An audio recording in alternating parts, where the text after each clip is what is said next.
Thank you all for coming on this second talk from the Postcard Summits. We include about 15 postcard clubs that united to try to get information about what to do with your collection when you no longer want it. So tonight we have the pleasure to have Mark Jones will answer all your questions. But first, I will give a few words for introduction of Mark Jones.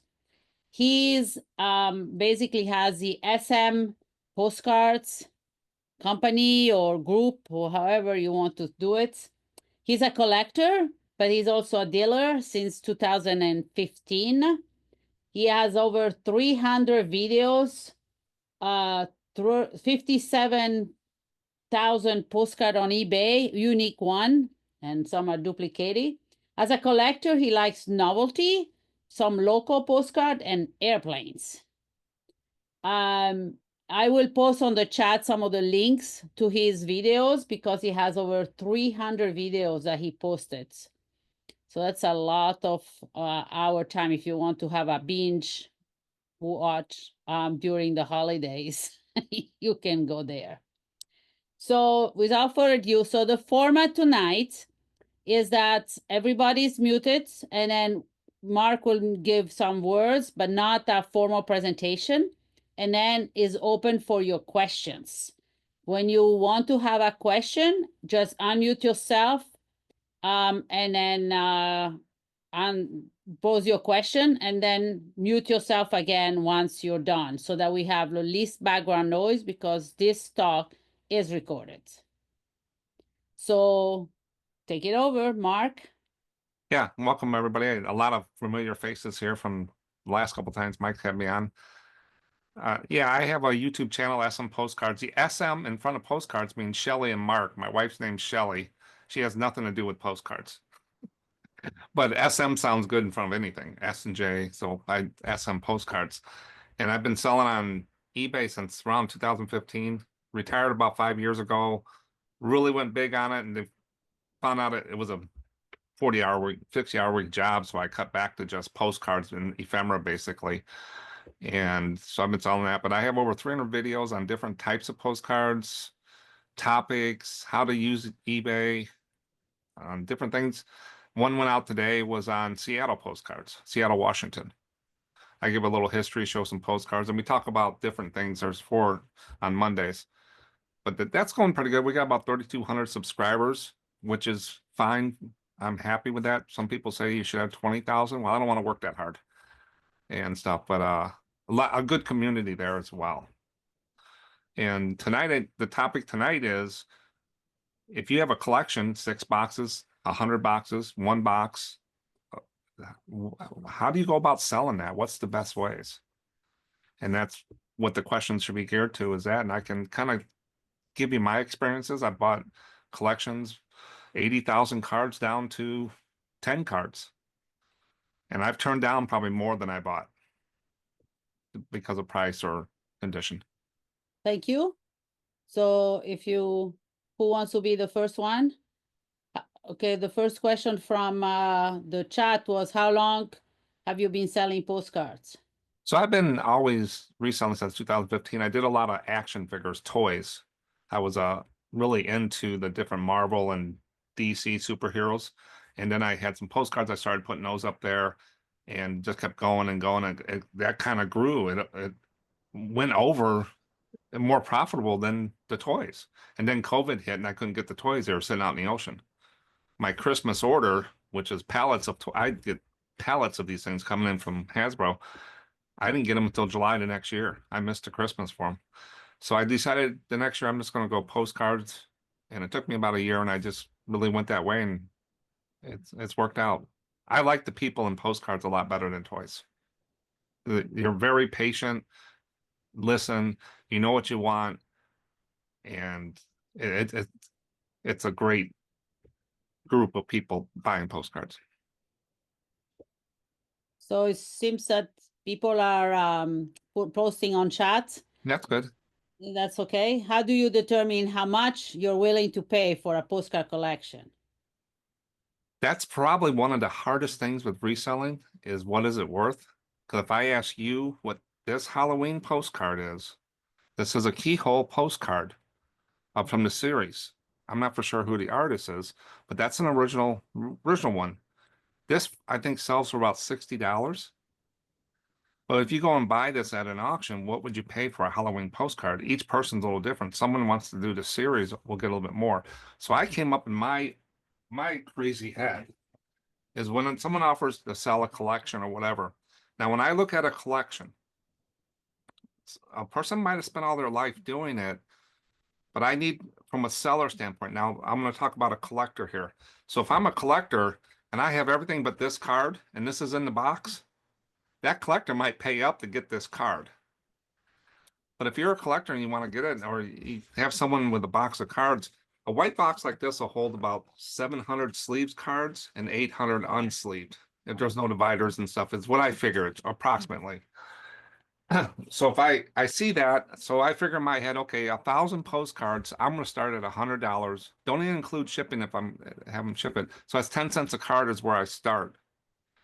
Once I start looking at the cards, the condition and what's in them and stuff like that, I can go up to 25 cents, 50 cents a card, or I can go down to as low as a nickel a card. It depends on what they're going to do from a seller. A collector might see, like airplanes, if I see a box full of airplanes or Navy ships, I'm going to pay up because I sell those and I also collect airports and airplanes and stuff. I like the jets. So it depends what people will pay for it. But I had to come up like this question here. Where do you start? And I said $100 for 1,000 postcards, 10 cents a card from a seller standpoint. But from a collector standpoint, it's, you know, how bad do you want it? People will pay. If they want that card, they will pay.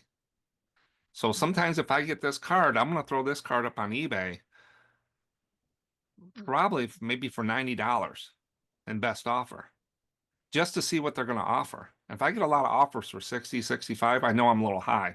A lot of times you can sell it.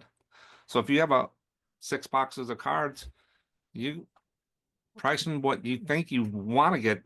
Now, probably if you put $5,000 on it, no one's going to bite.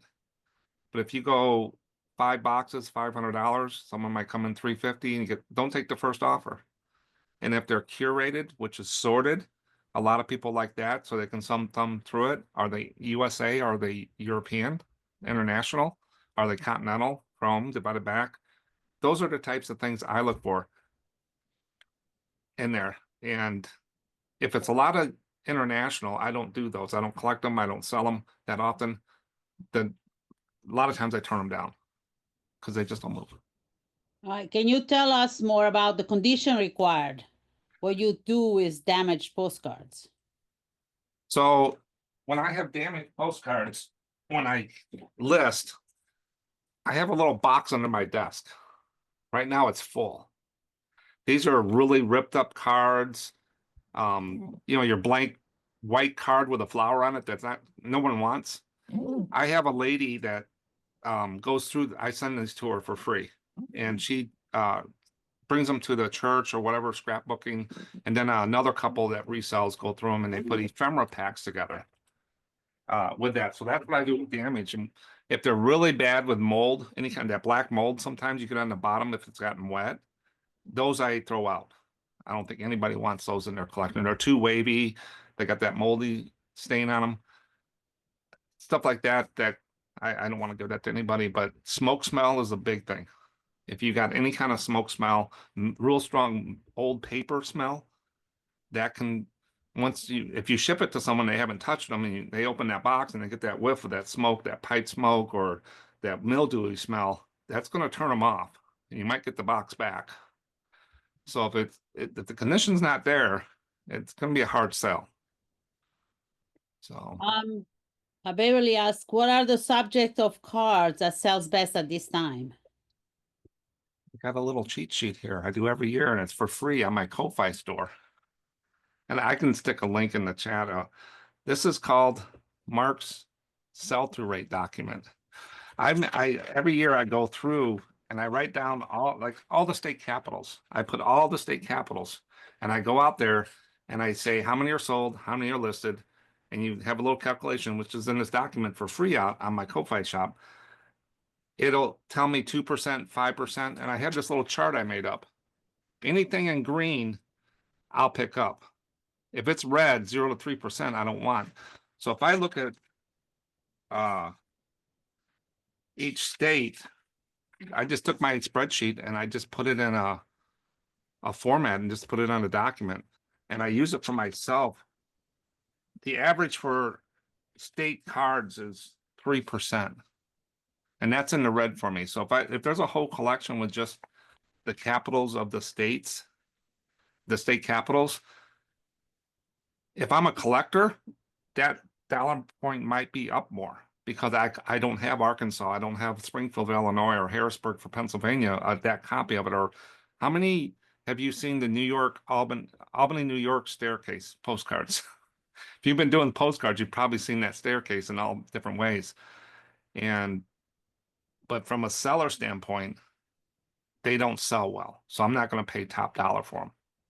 It would go down, but I would pick them up if they're in a lot of cards on there. But that's how I over and experience. And most of the people in here have been selling and collecting postcards, but it changes a little bit. But topics, we talked about this the other day. Topics have been a real big thing lately. Even chrome and continental and linen have come around a little bit. Jerry asked, do you consider real postcard picture, our PPCs from Europe at all? Pre-war, if they're pre-war, if I can identify. But there's so many formats. Some of those cards, I get people sending me pictures of them. Is this a real photo postcard? And it's hard to tell without having it in my hand. And sometimes I might not be right. It depends on what's in the card, I think, for me, for international. Now the States, like paper moons, trolleys, trains, disasters, towns I can put names to, but just a kid in a picture, no. Those I thought those go in the bucket. I don't do anything with those. These are mostly scenics that I have, and they're from Switzerland. Yeah, if you can put an identification. Oh yeah, no, they're all identified. They're captioned. And Yeah, there's just so many of them over there. Yeah. They were doing sizes too. Yeah, the postcard world right now on the selling part is very saturated. There's 11 to 12 million postcards on eBay. Last year was 8 to 9 around there. So there's a lot of sellers, a lot of buyers. A lot of supply means price goes down. I can go out right now and buy 1,000 postcards for $75. So it does that, and it'll come back around. But if you got a box of real photo postcards and internationals, those collectors will pay up on those because number one, real photo postcards always get extra on there. Two, people are from Switzerland or whatever. If you can identify that unique place. Could you walk us through, Ashley asking, can you walk through some example, large or small collection that you bought, and how do you calculate what to offer the seller? So I got a call from a person. He said he wanted to talk to me and the best way to sell 50,000 postcards. And I talked to him and stuff, and I said, well, there's two ways. One, you can sell it individually. Just set up shop in your house and have people come in, schedule them, and they go through all your boxes. And I'll say about 6 months, you're left out of the 10 boxes you had, you're left with 8 boxes, and they picked all the good cards out. Now you just got the scraps left over. And you got to have strangers come in your house and stuff like that. Or you can lot them up and sell them that way. And make sure you have a detailed list of what's there. You don't have to go card by card, but approximate number of cards, real photo postcards, Halloweens, the trigger points. If you're selling something, you always want to put a trigger point on. So if you got some Halloween cards, leave them in there. People might buy that collection to get those Halloween cards because they're triggered by that. stuff like that. So I talked to him and I go, and he went on to say $8,000 for him. I said, well, I don't think anybody today has $8,000. I don't think they're going to go to their wife and say, can I have $8,000? And I said, that's going to be tough. Unless people have disposable income. What would you really want for those? He goes, what would you pay? And I said, I'll give you $4,000 for them. You know, and I drove down and got them. So those conversations will start, but he was way up there in price because he really didn't know. And I level setted him, and I think we both came out. He was happy and I was happy. The deal's got to be fair on both sides. So as you're talking and negotiating, you can kind of see where the people are going. But if they're way out, and he said $15,000, I wouldn't even offered anything. It's too far away. It's that negotiating thing people don't like, but it's expected. But you got, if you're a seller, you have to put the chips in your corner, because a lot of these cards, if you get 50,000 postcards, you're not going to list those. It's going to take you a few years to get them all up, and they're not going to sell overnight. So you're sitting on all that money. So you've got to get them pretty cheap. Collector, they're going to keep them. They're going to shine them up, put them in sleeves, put them in their collection, and look at them. That's but that's what's neat about collectors, always trying to better up things. I hope that answered the question. Does it? Or you can unmute yourself and. Yeah. Hey, Mark, this is Ashley. I was want to ask the question. I was thinking, thanks for that example, but you've also bought, like, people who had their postcards and albums. They had them organized and they were collectors, right? And how did you go about negotiating with that when you have somebody who has them all organized and in sleeves, in albums and stuff? Does that change? So I like albums. Like I got show and tell tonight, guys. I got little props. This is an album that came in a lot of postcards. I bought a box of postcards from a person who found it in a storage unit. They don't care about postcards. Those are the best people to buy from because they're not tied to them. And I just asked them, how much you pay for the storage unit? $60. I give them $60. Well, when you get albums, you always want to, if you can leave them in there, say I got 10 albums in my collection, and like this one it's falling apart, but it's got a whole bunch of different ones in there. What's neat about this is they got those little corners that's not glued in. If an album's glued in, I sell the album or I give it to my friends, because I'm not going to tear them out. So if you got a collector that's really tied to their collection, it's all sorted and they spend a lot of years on it, it's hard to say to people that I cared what they did. I'm glad they did this. It makes it easier for me to come up with a price, but I'm not buying the time they spent. I'm buying the physical cards because I can't put $1 on his time.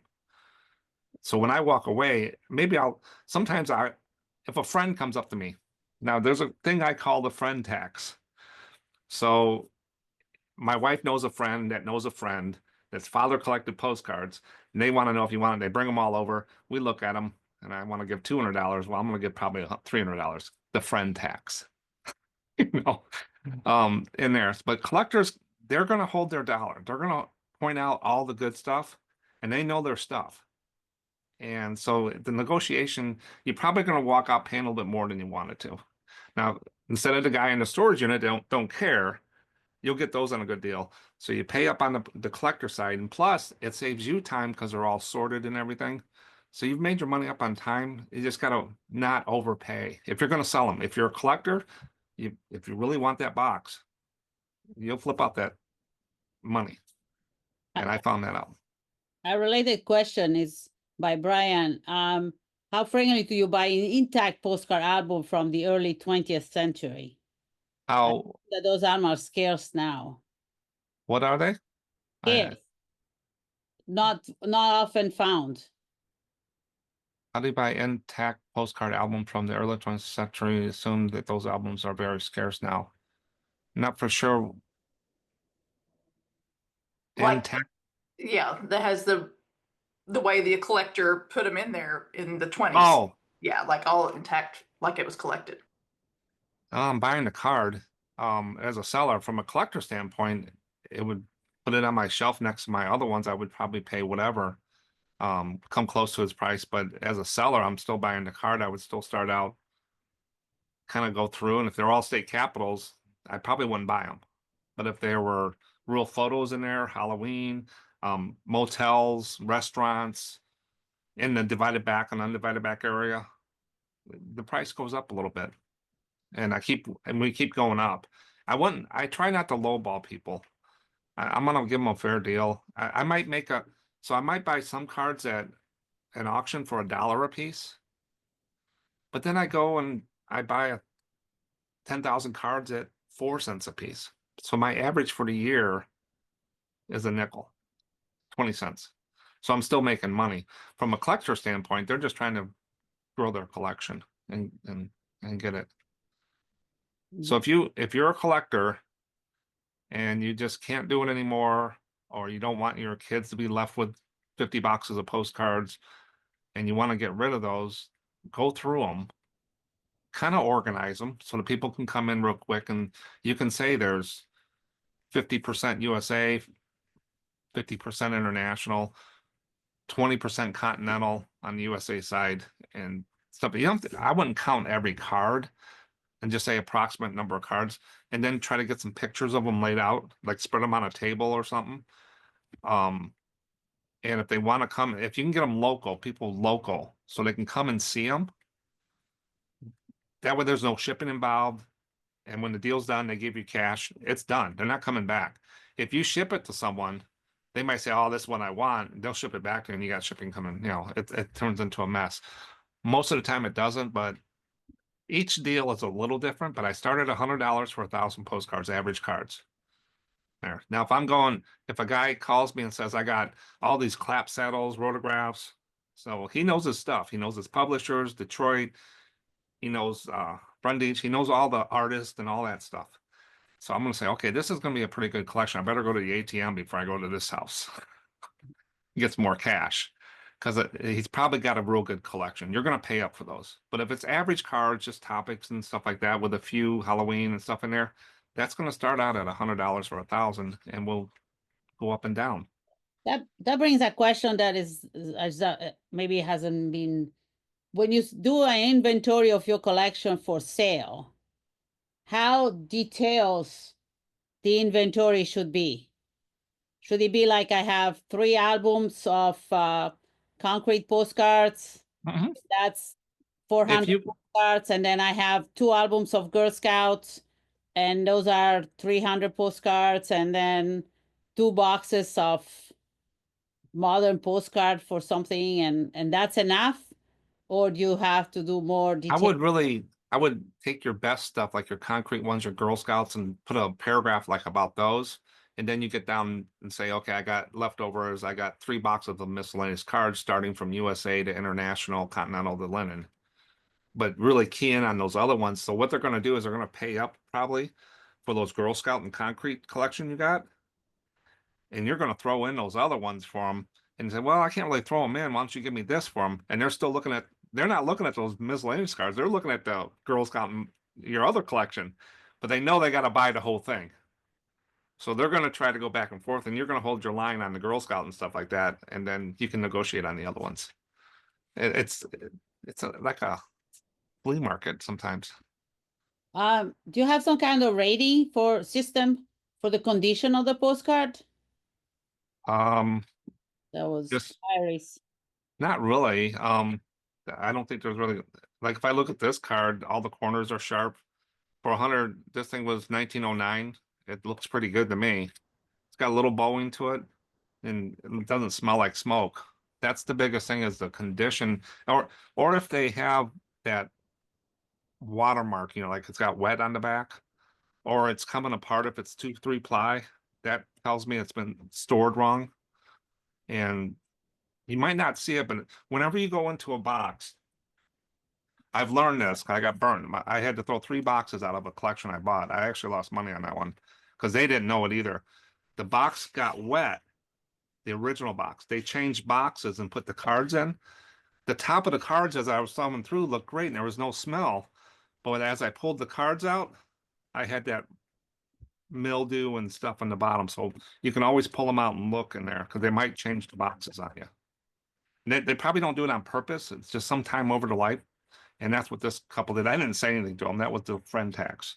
So I kind of bit the bullet on that on there. So no, I don't have a grading. It just kind of, would I buy this card? Yeah. But if the corners are all ripped off and stuff. But now there are some cards out there that I would sell that, you know, real photo postcard might miss in a corner, but it's President Hayes or something, you know. It depends on the subject of the card, but no, I try not to sell any cards or buy any cards that are really damaged. What do you feel about mint or used? I mean, it was mailed or not mailed? Oh, that doesn't bother me. I did a poll on my channel just a couple of weeks ago about, do you prefer posted or unposted cards? Most people wanted posted cards with writing. And that was a little change to what it was 4 years ago. People wanted the pristine ones. Now, what I found with collectors, say they got this card and it's got writing on the back. Well, they go to a show and they found the same card and it's clean. What they'll do is they'll buy that card there and they'll either trade this one off or just have two of them, one posted, one unposted.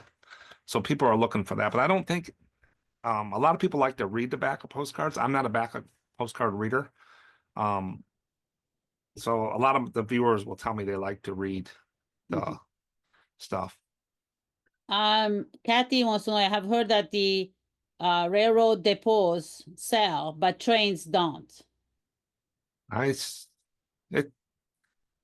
would say everything sells, but it's the dollar point. Train depots I've done very well with. If you can get the town, the era, you know, most of the time the real photos, even some of the divided backs do well. I've been looking forever for a big collection of train cards because I'll sell them for $4 to $5. That's what they go for in the chromes. But yeah, train stations and train depots are. I'm got a video coming up in February or March for train depots because the sell-through rate, they don't move fast, but you get more money for some of the, like Riverdale Station has got a guy out there with a horse and wagon waiting for the train, and you can tie that there. Those do pretty well. Ray says 16 cents a card seems a little low for someone's lifetime curated collection. That's why a lot of times they'll end up with their cards. There is some collections that are worth a lot more. I'm not the one to buy those top level ones.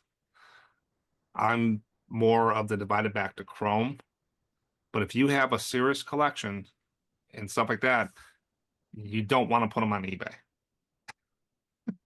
You want to find, you know, a place to sell those or get the network out, your clubs, or go to a postcard show, talk to dealers and stuff like that. And there is some collections out there. But like I said, you spent your whole life collecting these postcards and you want to sell it to a seller. They're not concerned. They're glad you put it all together that way. It's easier for them. But when they go to sell it and make their money, they're going to make it on the card, not the time you spent. But collectors will appreciate it. Other collectors will buy a collection and then there. So you can put value on it. It's harder. It's not tangible. I can touch this and sell this all that other time. And I don't want to say I don't want to be rude to people. It's hard to, when you go into negotiation and the guy's sitting there for an hour at the table telling you how long he sat and he's been doing it since he was 10 years old and, you know, he's 90 right now. And it's like, okay, where's the cards? You know, and and you get excited when you see a nice collection. So I always try to give a fair deal. If I got to go back to the bank and get a few extra dollars, listen to a story, I will, but from a collector standpoint, it's what you want these cards bad, you're going to pay for it. People will pay. Collectors will buy stuff. So you need to find another collector of the same topic to sell your album to. Otherwise, yeah, if you think you got something special, you need go out there and get it on the market and don't take the first offer. A couple offers and just take their names and stuff, okay? And like that, you're going to get some low ballers. But most of you guys have a network in the postcard world. You could probably figure get a good estimate of what it's worth. It's like somebody having a car for their childhood car and it's rusted out, but they won't let it go. They want to sell it for $50,000 and it's worth 100. They got this nostalgic feeling. So if you want to sell it, you got to let it go. Otherwise, you'll never sell it and you'll waste all your time. I've been through negotiations for weeks on big collections of different things, and they just fall through because the people just couldn't. The daughters and the family saying, sell it, sell it, sell it. And they just could not part with it. And I understand that. People get tied to it. That's what they do. Are there better places to sell cards besides eBay? More Yes. competitive? eBay, 90% of the sellers I know and 90% of the postcards I found is on eBay. Etsy, Macari, Poshmark, Hip, they just didn't move the product and get the people or the postcards, the views as any other platform. But if you're selling a collection, comments on YouTube videos, comments on Facebook postcard clubs, you don't have to sell them there, but you can get comments out there and people start talking. A lot of people contact me through email at contact@SMPostacrds.com. It's in the video description. And I usually send it out to like 20 people I know looking for cards. Hey, this person's looking to sell their cards, or I'll say something on a video. If they're subscribers and stuff, you get the word out there. It'll take a while to sell at the price unless the family's trying to liquidate. Auctions and estate sales. I find a lot of good cards at auctions for very low cost. I mean, I bought probably 1,500 cards for $30 at the last auction I went to. The next one I go to, I spent $400 on one album.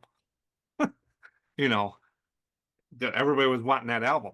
And I'm thinking, what's in this album? And maybe I missed something. I think I turned my head and I should have stopped at 300, but I couldn't help myself. So figure out what you want and make sure you want to sell it. So say you got 6 boxes and you want $600, $100 a box. Or you want to get $1 card, $3 a card. Now, if they're real photo postcards, I know Daniel from Mailseum, he just paid $6 a card for a whole bunch of postcards. I didn't watch his video yet. So he paid up to $6. So there's other sellers that will pay more than I would because my price point's lower than Daniel's. And Popeye, he loves the artists and stuff. John from Popeye's Postcard bought 1 million postcards, airplanes. The family got this whole basement full of cards. He made a deal, got a truck, drove to Minnesota, went back to Delaware, Maryland, where he lives, and he's got a basement full of 1 million airplane postcards. How many times? That's a once in a lifetime deal. So Kevin from the Postcard Guy, I think he gets a box every so often from a collector that's piecing out his collection. So if you got 50 boxes of real good postcards, maybe that person can't buy them all at once and spend $20,000. Who has that nowadays?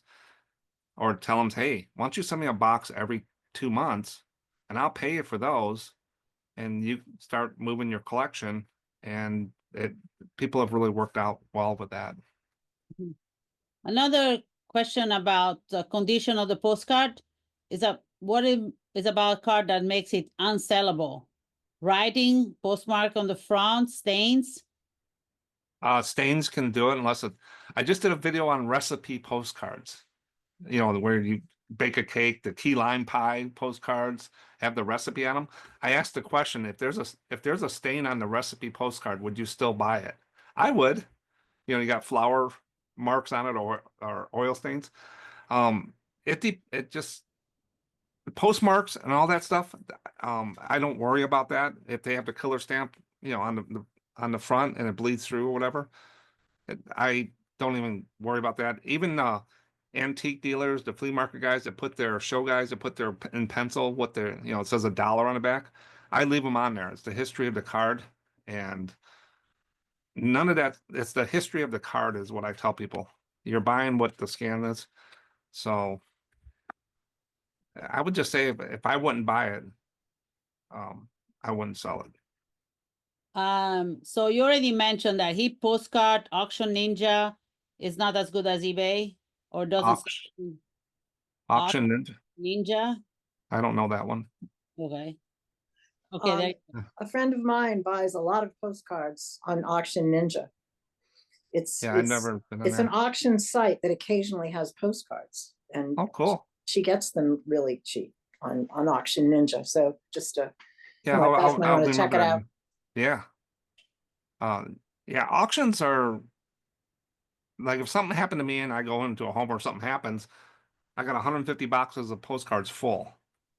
My wife doesn't want anything to do with them. She's going to call Jerry, the local auctioneer, and say, "Come get them." And she's going to sell all these postcards at an auction, is what she would do. You know, auctions are great to move stuff, estate sales and stuff like that. And you can get a lot of good, I mean, those auctioneers don't know postcards, most of them. So I found some really good cards, $60, $80 cards and box lots I got for $10.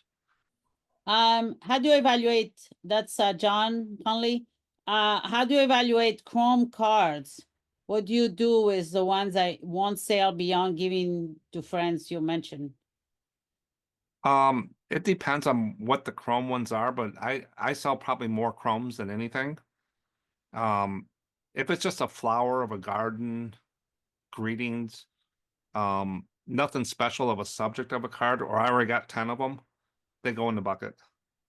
But chrome cards, I'll if I had a box of divided back in a box of chrome cards, I would probably end up buying the chrome cards because that's what I sell the most of. I'm a little different, I guess.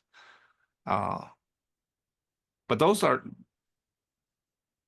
I would probably say chrome cards. You just got to look for bending, and that's about it.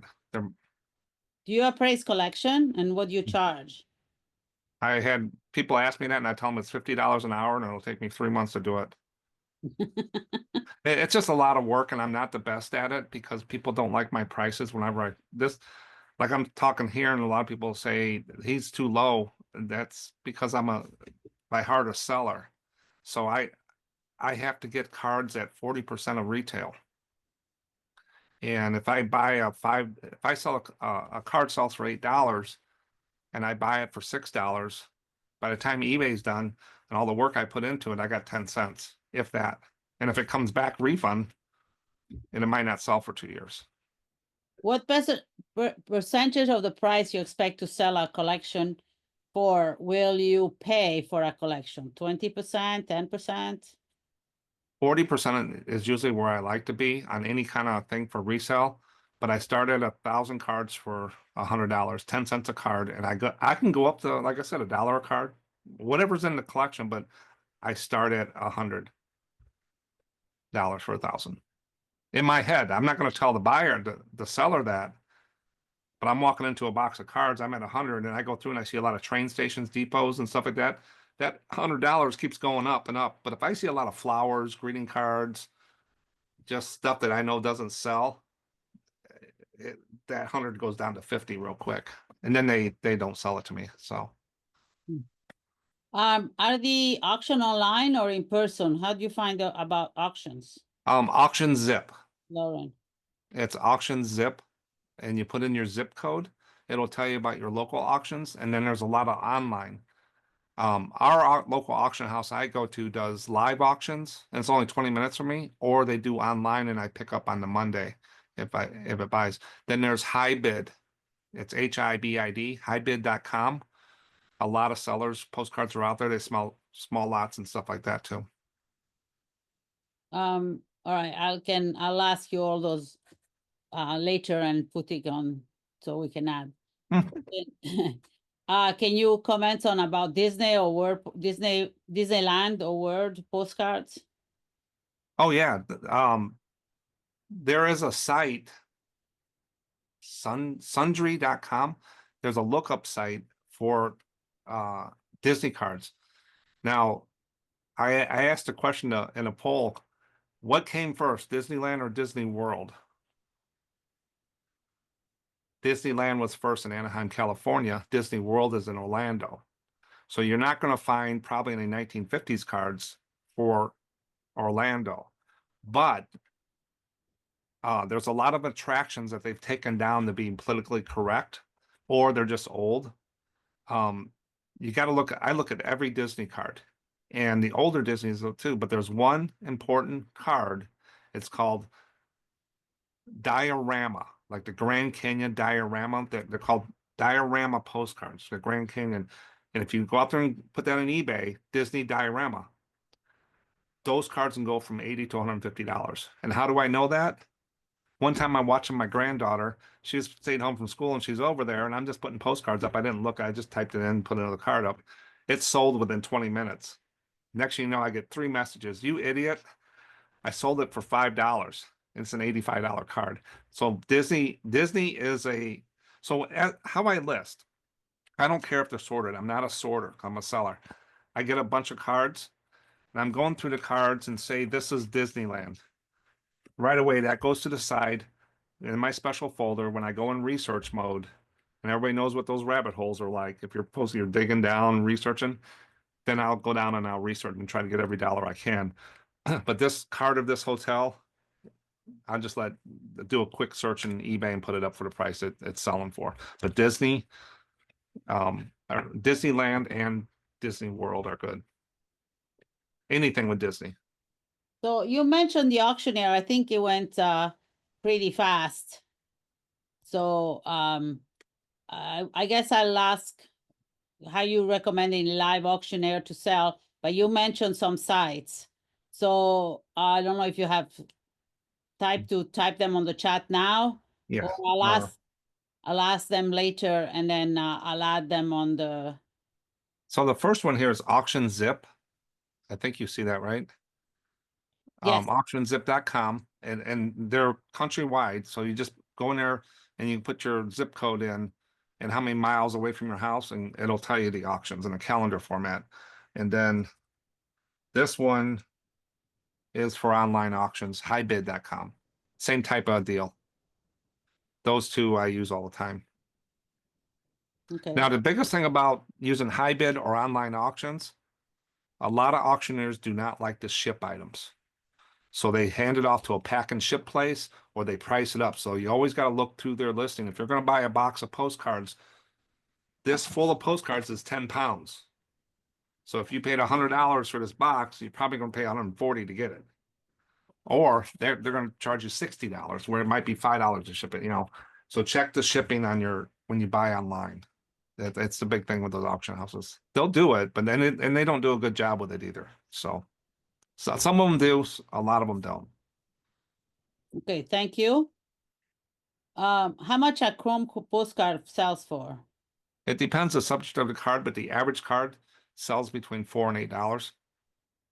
All right, so Greg, he wrote, as a dealer, I'm enjoying the discussion, but also confirming the different approaches dealer can take, all valid, depends on curation and quality value of Mark mentions. A good subject for a panel discussion sometime in the future, just as a cool anecdote. I once paid $600 for one small baggie of postcard, but also I pay exactly as Mark is mentioning, a type of postcard and under discussion. So you can have the whole, that's a comment from Greg. Yeah, and it depends. What's sorting postcards? I think that one of the things that when I go to look at a collection to buy, if I'm a collector, if it's sorted and stuff like that, it's going to make me feel better and stuff. As a seller, it just helps me make a better decision on what price point. In there, I'm not going to list them in that order or anything like that. It just says, okay, he's got a half a box of USA and a half a box international. Those internationals are going to be lotted up to sell as a lot, given to my friends. So I'm not paying for 100% of the boxes, but I know I got to buy the whole box to get the cards I want. So I'm gonna have to pay up and eat that. Each deal is a little different on there, but a lot of you guys here probably have cards that are worth a lot more. You paid a lot more money on that. But as a seller, I see it more from a seller, not a collector.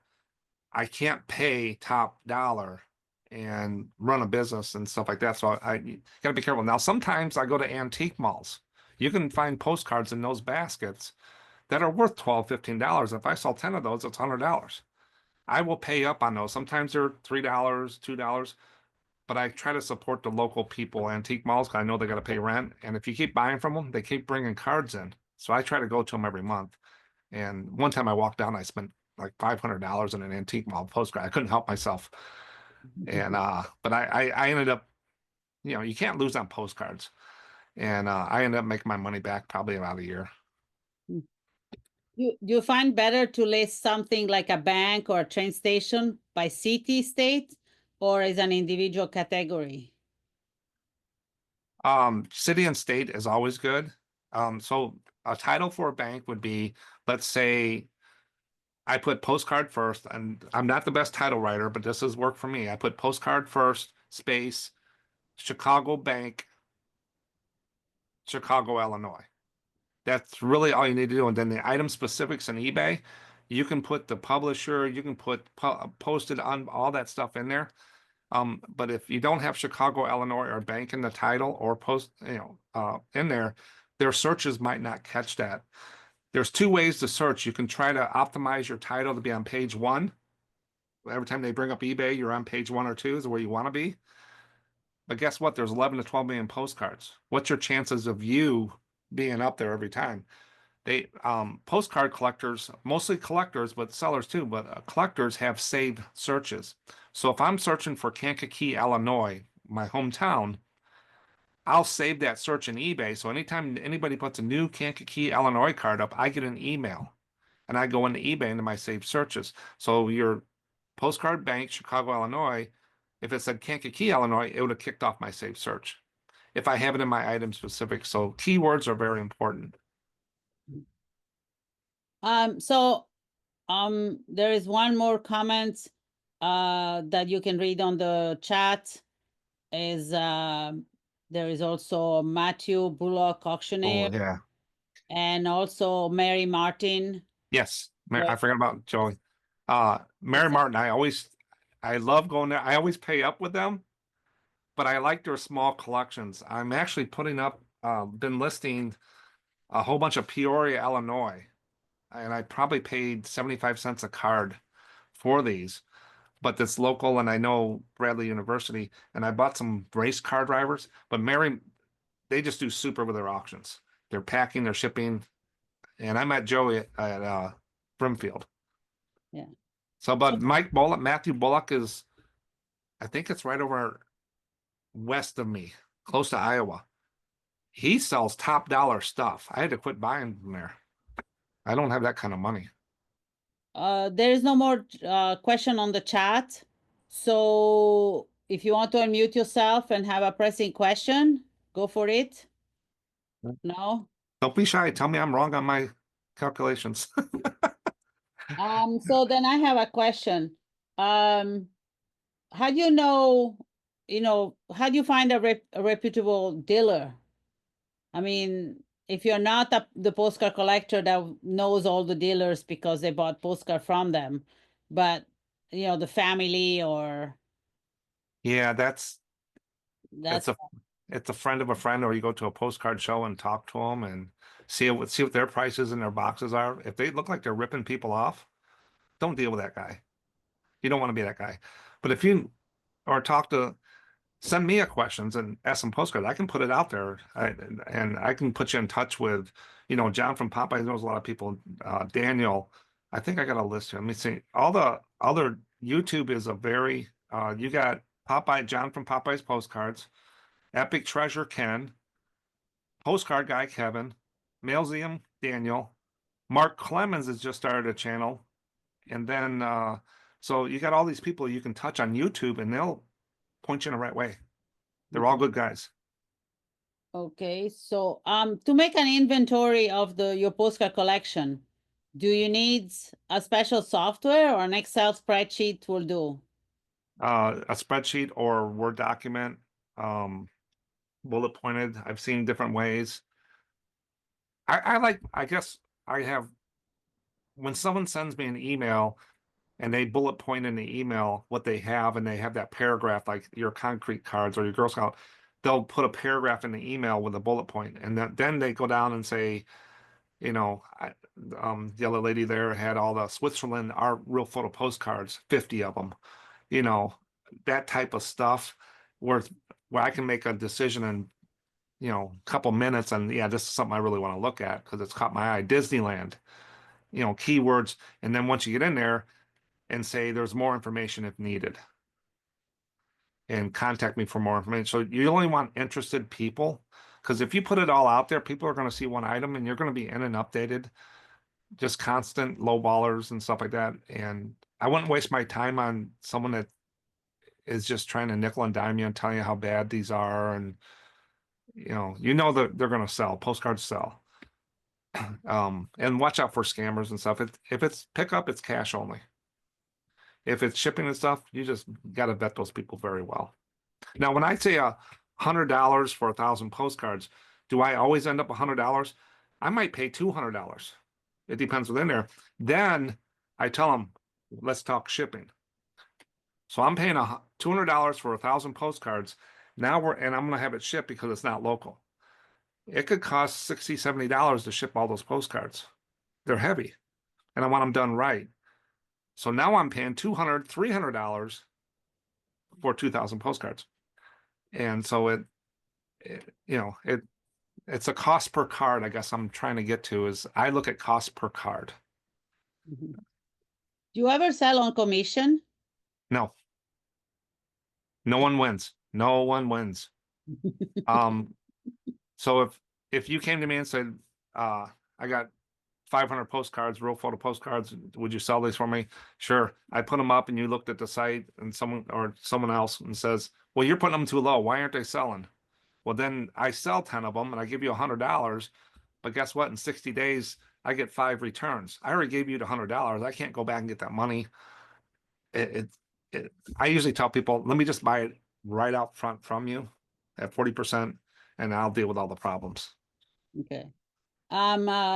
Greg suggested to people to be aware that there is a International Federation of Postcard Dealer, IFPD, and that you could also find dealers in your area. Yeah, you'd be amazed how many.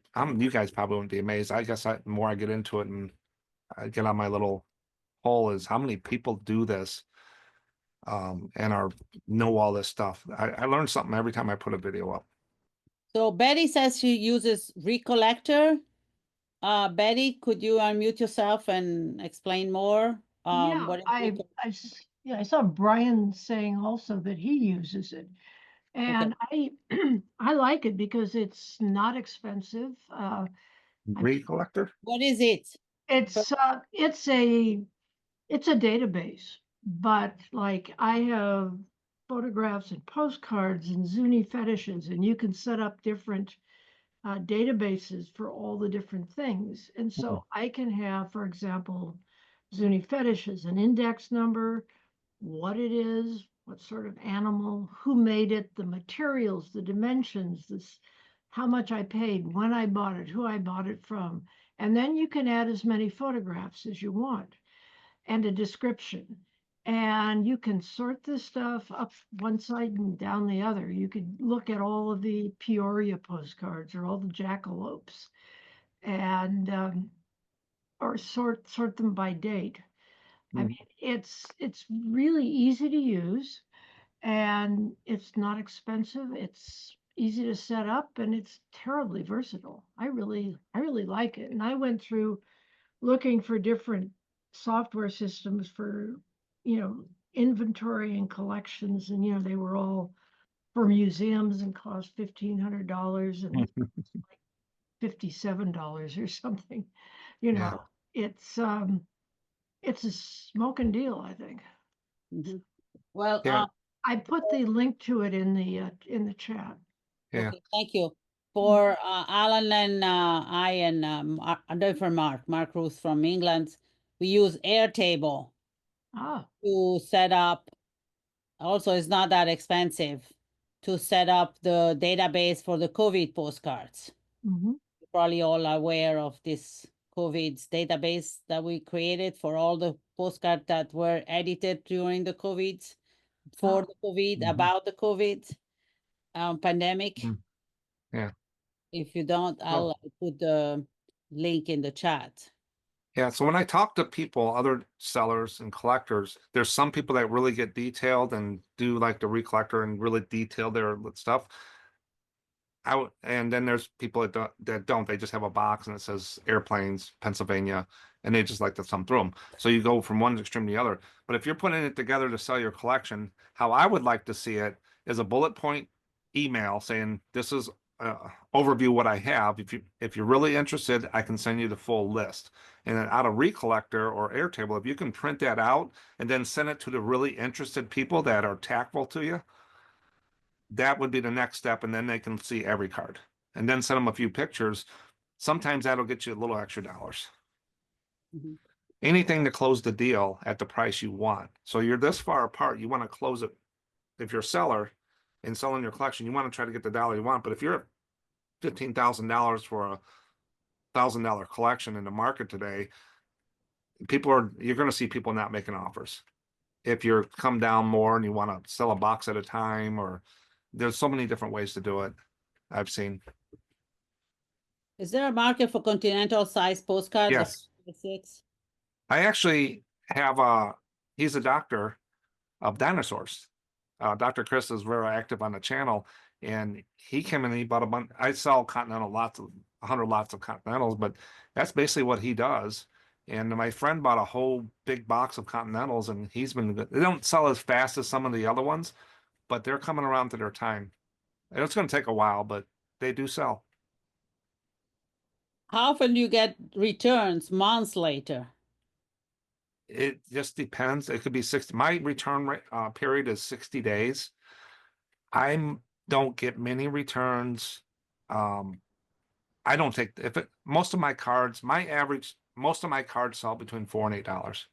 I'm your average card person. I'm not your researcher sitting way up there. These are towns and city topics cards. A lot of them. I do have some real photos and Halloween cards and stuff, but a majority of there. If someone says, "Hey, I don't like this ship postcard. It's not what I wanted," sometimes I just say, "Keep it. Here's your money. Have a nice day." They paid $4.50 for it, but I don't get it that often in the postcard world. But it's 60 days. If something does sell and they want to return it, I have a hassle-free return. I don't care if you don't like it or whatever. Here's your money. And if it's a more expensive card, just send it back. Here's your money. I no questions asked. And now with eBay, you got the eBay standard envelope. If it's lost or damaged, you can get your money back through eBay if you use the eBay standard envelope label. And I got $70 back last year of lost or damaged cards. It just didn't make it, or they showed up 3 weeks later. I just tell them to keep it. Here's your money, and I'm going to get my money. So I don't want the card back. Sometimes those envelopes make it. One customer for me, he said, "I don't is Mark deliver? I didn't get it." I say, "Can you wait 2 days after the date?" And then 2 days later, I contact. Did you get? Yeah, is in my mailbox. So It's done at the sorting. It's done at the sorting center, which is a couple days, like you said. So, is there an alternative to PayPal? Venmo, I think is one. I still have a PayPal. All my Ko-Fi stuff and stuff goes into PayPal. But Venmo, I think Venmo, is that what the name of it is? Yeah. That's one I think you can use. I'm not for sure. There's another one, Stripe. I think Stripe is another one. Okay. Ray doesn't like eBay because he had a bad experience. Yeah, I hear a lot of people say, had some bad things. I had some cards I picked up when I was in Brimfield. It was about $400 some. I got a video out there, and it's titled "This Can Happen to You." I sold all these postcards for $400, $500, $600 on individual sales, and I'm sitting there. This doesn't happen to me. This isn't a Chrome card. This doesn't happen to me. I sold them. I put them in separate boxes. I shipped them. He come back and said they didn't, they're damaged and stuff. I said, okay, send them back. I'll give you your $600 back. What he was is another seller. He bought them cheap from me, he said, or what he did. And he put them in auction. He didn't get his money, so he canceled the auction and then tried to return them to me, saying they're damaged. And so that's a bad experience, but you got $1 billion company behind you. eBay, they backed me up. I made $30 off the sale by the time I got done with that guy. But there are some bad people out there, but I would say give it a chance. It's a little different than it was a while ago. Yeah. I'm just not the collector side as much as I am a seller. So sometimes I got to remember people with their collections. I like to move them. If you really want your collection to be appraised for whatever reason, do you know how to can find an appraiser? No. Yeah, I know you don't do it, but how you find yeah, one? I go to WorthPoint or eBay and type in the title of the card.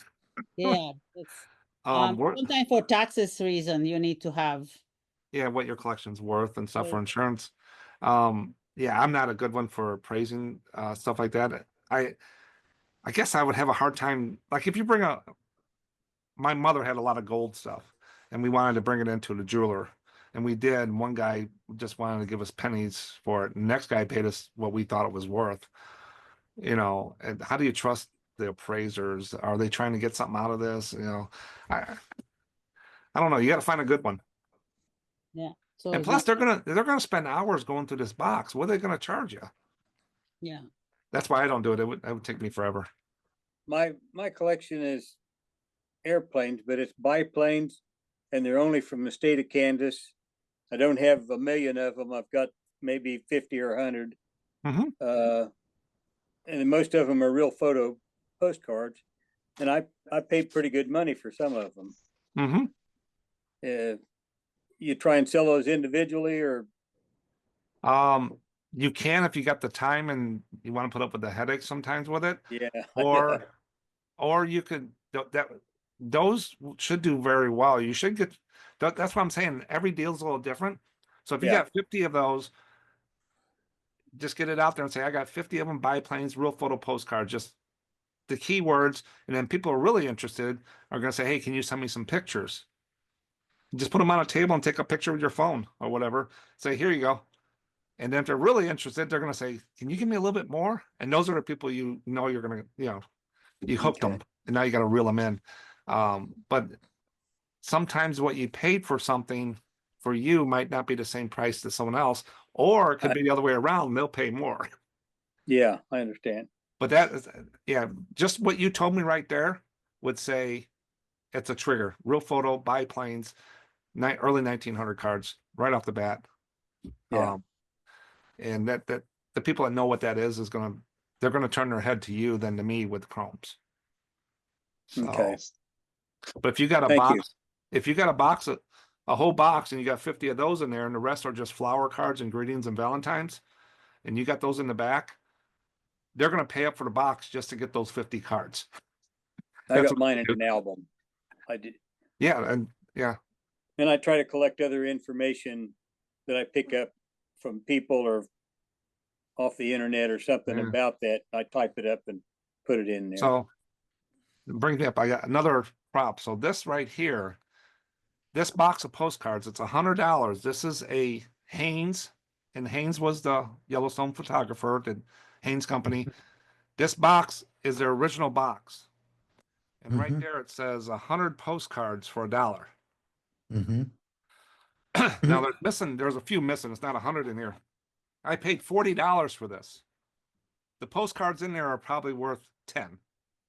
I wanted the box. So if you have other material that can support your collection like this box, I wanted the original Haynes box because I like Haynes cards. I like Fred Harvey and stuff. And I just thought it was neat. It had that little card still in there, 100 cards for $1. And, some of the cards are like the geysers and stuff. So if you have pieces that can support your collection and stuff like that, that really, you can ask a little more and stuff, I think. I don't know. I don't know if this is worth $40, but to me, it's priceless. All right, Betty. I just wanted to make an observation about eBay. I know their policies have changed over the many years I've been dealing with them. It used to be you could tell who you were bidding against, and that's how I first met Jeremy Rowe quite a long time ago. But also, I've had 3 different instances in more recent years where, I was collecting, for example, early 20th century real photo rodeo cowgirl postcards. And I was buying from a guy in Michigan, I think. And, he would send me stuff, and somehow he sent me his email address, and we started corresponding. I found out he had cancer. Nobody cared about his cowgirls. And so we negotiated and I bought his collection. And that same thing happened from eBay with a group of large letter cards and also a group of Native American and Saguaro postcards that I got from a guy in Tucson who was a bull rider getting married and wanting to honeymoon in Brazil and looking to raise some money and selling his collection. So, you can build these odd little relationships there that So what work that out. goes, so eBay will not let you put a phone number, address, email, or a link in their messages anymore. They won't show you this because they don't want off-site sales. They want a cut of everything. I know. But when they send you a postcard, often they'll have a little note in it. Hi, thank you. If you like this, here's who I am. Yeah, that they're not supposed to do that, but they can't police it. They say don't do that, but Yeah. that's one thing they can't I know enforce. they say don't, but I've had it work out very well.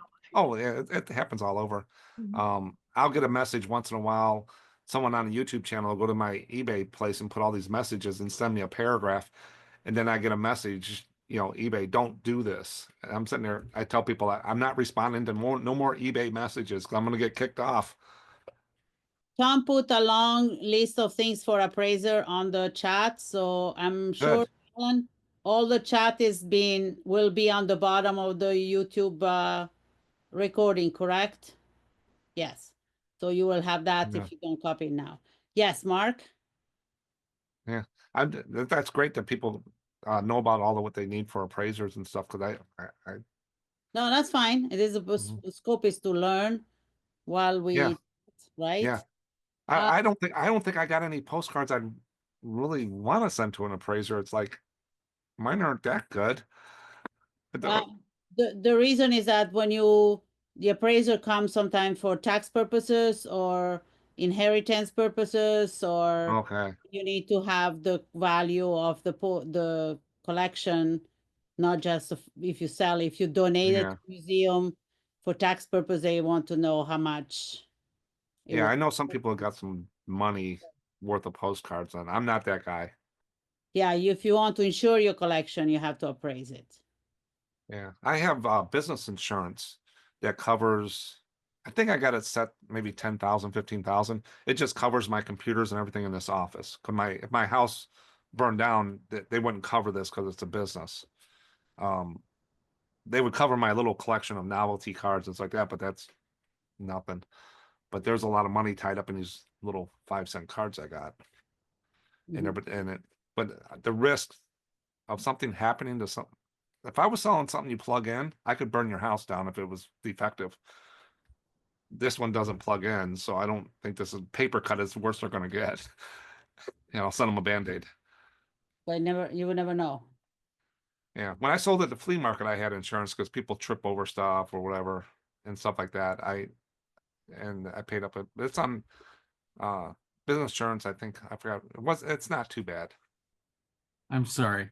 I think Mark's really covered the field well in all of these, situations. And I was glad that you mentioned about the man who had an expensive collection, but he was willing to send it to the dealer and work with this man at a box a month or a box every 2 months, and then get a check back for that. And that's not a bad way to do if you can work out a relationship with a buyer that's going that way. What I want to find somebody that has got a bunch of postcards. I just want 1 box every month of random Chrome, divided back down to Chrome postcards, just random. Just send them to me, and we'll come up with a price, and I'll send you a check send you the money every time. That way, I don't have to go out and source for my little what I list every month. I can go out and pick out the good ones, like the Yeah. airplane, the biplanes that the other guy had, or Disneyland. Right. Right. But I need to pick these up because that's what I sell, the motels, and stuff like that. But yeah, so if someone's got 50 boxes and they could real photo postcards they collect all their life and they want to start weeding them out, people will pay up for those. How many inches is that white boxes? Because I know there are different size. Not for sure. We can give you, I got my little trusty ruler here. There's 12, about 15 or 16 long. Okay. Yeah, it's about, I use an average 700 sleeve, 800 not sleeved with dividers and stuff, and then 10 pounds for one of those boxes. The box with that divider is slightly larger than the ones without the divider. That's Yeah. from New York State, from Postcard. I forget the name. Bags company. Unlimited. Bags Unlimited.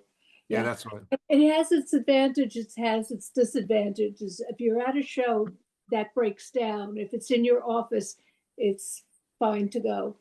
Yeah, I usually put tape on up here because I pull them out all the time, and I tape shut the little door that goes down. But this is what I started with years ago, and so I just kept doing it on all my shelves, in my office. I don't know if you guys can see all those. Oh, wow. That's 57,000 listings on eBay with over 100,000, 150,000 cards because I got duplicates. So unique 157,000. A person listing on eBay every day, doesn't have a job or life, can put about 8 to 10,000 cards up a year, doing regular listing. So that's a long time for me to do that, but it was kind of fun some days. But also now what you have on eBay, you got people using automated systems. They're scanning the cards and the scanner actually builds all the listings into there and they upload hundreds and thousands of cards a day. They've been doing it in the sports world, so people are not just individually listing each card. One guy went up to 30,000 cards in 3 months or whatever.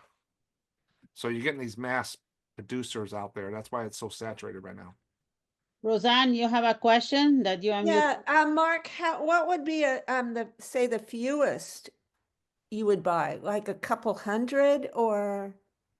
It really depends on the subject, but me, it's 1,000 or more, a box or more.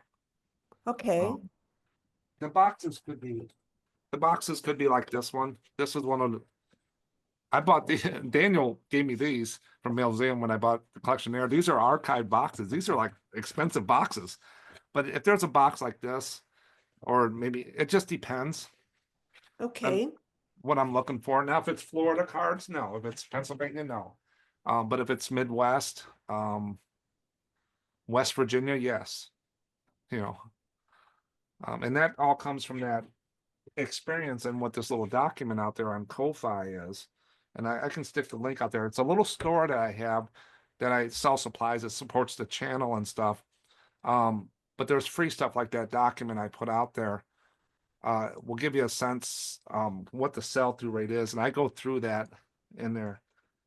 And you don't have to become a member. It says pay what you want, just put 0 there and download the document. And it'll walk you through what sell-through rate is. And it'll give you a good idea on how the cards are selling. Okay. It just depends Thank on the you. subject. If it's a bunch of these Halloween cards, yeah, you got 6 of them. Okay, what do you want? And as long as with these, I always make sure they're authentic because a lot of people reproduce these. Some of these, and I'm not the best one to identify that. So I always kind of make sure they're real. Oh, Shav, go ahead. A lot of times I'm going to do exactly what they can do is I'm going to throw it in. I'm going to look at the card. I'm going to put it in WorthPoint and I'm going to put it on eBay and I'm going to put it on CardCow. I'm going to search Google for it and come up with an average price. Once in a while, I get that one in there and I look at the card. I'm sitting there, you need to go do your research on this one because this is worth, a button face family one. I told one guy, I said that it starts $30 or more on there. So Yeah, I always check my email. If I don't get back to people right away in the first 2 or 3 days, send it again. But I have a special email system that all that goes to for my channel. Or you can hit me in the comments on the channel. And there's a lot of people on the YouTube channel. If you put a comment on a video, other people will comment as well. And there's a lot of most of the people that I ask people how long they've been reselling postcards, some of them have been doing it for 50 years. Mhm. You know, so there's a lot of people out there with talent, way more than I know. I've learned more from the people on the channel than I show them. All right, Kathy? I have one more question. How did you start the YouTube channel, and how did you learn to be media savvy on camera and, you know, come across in such a positive way? Oh, I don't know. Um, I like technology. That's what I did.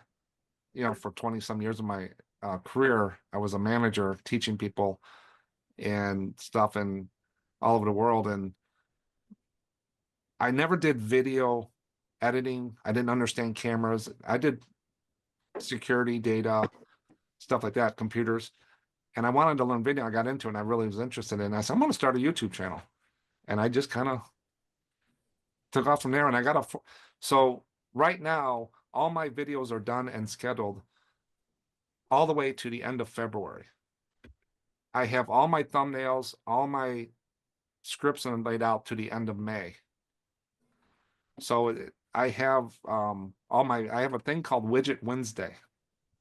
People like short videos or they like long videos, I found. Mondays, I do about a half hour to an hour long video every week on a certain postcard, and I throw in what's sold, and I talk about a poll, and I do viewer comments because people want to hear what other people say to me. And then Widget Wednesday, I do 10 to 20-minute videos. Like the one coming this Wednesday is on save searches. How does eBay use save searches? A lot of people are new to eBay. They don't do it like I do. They got a full-time job. They do it on the side. They just want to learn that. So it's called Widget Wednesday. I didn't know what else to call it, you know. But it's fun. Thank you. One neat thing about doing a postcard channel, you don't get a lot of those trolls, those people coming in. I keep those people out of there. That's not a place. The postcard people are too nice. And I hope I'm one of those postcard people that are nice enough. Yeah. I have to get mean once in a while and get the hammer out. Ray suggested people could set up at a postcard show and sell their collection at a show. And he asked, how many shows do you do? None. I just sell online now. I used to do toy shows, but it got to a point where it wasn't all the time put out lifting stuff and that. If I had to do it for a living to pay my bills and stuff, I'd do it. But I got out of that. Flea markets, I used to do I love going to the flea markets, but it just got too hot and we weren't getting the people out like we thought. So we got rid of me and my father-in-law. He's 87, and we just decided to stop and stuff. So I don't do shows, but me and my son have this. It's River Valley Drones. Right now in the news, all about New Jersey drones. Well, Oh, that's you. yeah, that's me. So we started that business, and we actually did around 40 jobs in November. Roof inspections. We did billboards, bank stuff, and so he's off Thursday, Friday, Saturday. So we go out there. Tomorrow I got 2 jobs to do. I do it about 25 hours a week, and our next thing is get an underwater drone. So that's what postcard reselling does for me. It makes me buy other stuff. You don't make a lot of money doing this drone stuff, but it gets me and him in a car for a couple hours a week, you know. Yeah. So there was a code I did for Mike probably remembers it. This is a coupon code for SMPostacrds that I did for the Western New York Postcard Club. It's still out there, still active. It's 20% off. You buy anything in the store at the end, you put that in there. Anytime, it's always out there for you guys. And I checked on it and it's still there. So if you see anything there, or if you want to make a deal on something, just hit me up with a email. So, but I had that out there. And don't forget about Popeye Postcards, Epic Treasure, Kevin the Postcard Guy, Mailseum, Mark Clemens. He just started his channel, so he'd love subscribers. All those guys have a different spin. We all do it differently, We don't all agree it sometimes. But John Popeye, he's got, I don't know how many, he's been doing eBay since it started. And Kevin too. I meet Kevin in Florida every year I go to Florida. I meet up with Kevin. So Thank you very, very much. This has been terrific. yeah, I wish I had more time to do more of this with you guys. Whenever you guys got any questions, just call me and maybe you guys can teach me something. Or if I get a unique postcard, I know who to call. There you go. Yeah, I like doing these and just gets the Yes. time to. Thank you for doing that, Mark. We really appreciate your time and all these questions. As you can see, they were non-stop question for an hour and a half. That sounds really important topic.